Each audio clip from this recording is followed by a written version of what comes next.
আসসালামু আলাইকুম। আশা করি ভালো আছেন। তো আজকে একটা ছোট একটা উপস্থাপনা নিয়ে আসছি। এটা সাধারণত যারা ইলেকট্রিশিয়ান আছে তারা অবশ্যই জানে না, যারা জানে না তাদের জন্য এই ভিডিওটা করেছি। তো এই সার্কিটটা প্রথমে চালিয়ে দিই, তারপর আমি বলছি এই বিষয়গুলি।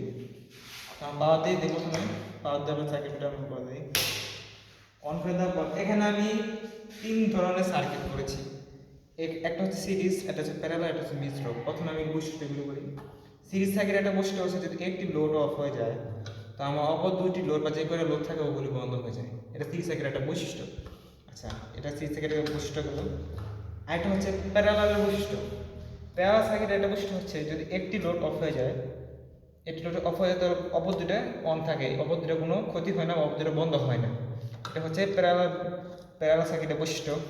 আরেকটা সার্কিট হচ্ছে মিশ্র সার্কিট। মিশ্র সার্কিটের বৈশিষ্ট্য হচ্ছে দুটোটা সমন্বয়ে বুঝিয়ে দিচ্ছি। যেরকম প্রথমে আমি সিরিজ সার্কিটে দেখেছি, সিরিজ সার্কিটে যদি একটা লোড বন্ধ হয়ে যায় তাহলে দুটি লোড বন্ধ হয়ে যাবে। ঠিক তেমনি আমার প্যারালালের ভিতর ঠিক সেম। প্যারালাল যদি একটাই হয় তো আমার একটা অন থাকবে, মানে লোড আমার অন থাকবে, একটা বন্ধ হয়ে গেলে কোনো সমস্যা নেই। এটাকে বলে মিশ্র সার্কিট। তো এটা সাধারণত আমরা ব্যবহার করে থাকি বাসা বাড়িতে। যেমন সিরিজ সার্কিট ব্যবহার করে থাকি ঝাড়বাতি লাইটের ভিতরে, ডেকোরেশনের লাইটে। প্যারালাল সার্কিট করে থাকি আমার বাসা বাড়ির ভিতরে। মিশ্র সার্কিট আমরা আমাদের প্রোগ্রামের কাজের অনুপাতে আমরা সেটা ব্যবহার করে থাকি। তো আজকে এইটুকু একটা সার্কিট করলাম। তো ইনশাল্লাহ পরে কোনো নতুন ভিডিও দেখাবো, নতুন উপস্থাপন নিয়ে ইনশাল্লাহ দেখাবো আপনাকে।